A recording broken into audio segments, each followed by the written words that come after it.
Hello learners, you're welcome to today's online lesson in mathematics. Our topic for today is indirect proportion or inverse proportion.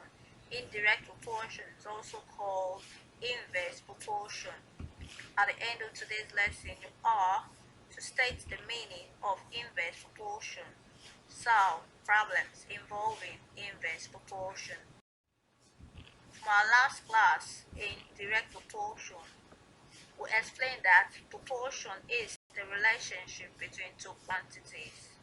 Relationship means the connection between two things. Today we are looking at inverse proportion. This is the opposite of direct proportion. In direct proportion, as one quantity is increasing, the other is also increasing at the same rate. But in inverse proportion, as one quantity is increasing, the other is decreasing at the same rate. Let's look at this table that has number of men and the time they used to clear the field. One man cleared it in 30 days, 2 men cleared in 20 days, 3 men cleared in 10 days. Now if you look at the table, you can see that as the number of men is increasing, the number of time or days they use in clearing the field is decreasing. So you can see an example of inverse proportion in this table. Let's look at example 1. 8 girls can finish a bag of rice in 4 days. How long will it take 2 girls to finish the same bag of rice if they eat at the same rate? Write down your solution. The first step in solving proportion question is to write the first part of the sentence of the question given to you, which is 8 girls can finish the bag of rice in 4 days. Now the next step is to calculate how many days one girl would take to finish the bag of rice.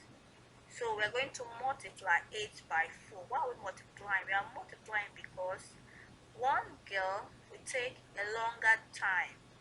She will take more days to finish the bag of rice. That is why we are multiplying. To multiply means to make bigger, to make larger. So one girl will finish the bag in 8 times 4 days.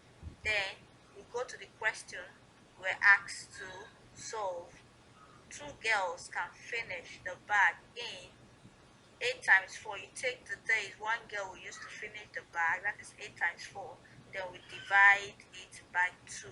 So 8 times 4 divided by 2 will give us 16 days. So therefore 2 girls can finish the bag in 16 days. Example 2. 3 pupils can do a job in 10 hours. How many pupils will do the same job in 5 hours? Write down your solution. First step, take the first part of the question, which is 3 pupils can do a job in 10 hours. The next step, calculate how many hours one pupil can do the job, which is 3 times 10 hours, because one pupil will take a longer time to do the same job. Then the number of pupils that can do a job in 5 hours is, we take the number of hours one pupil will do the job, which is 10 times 3.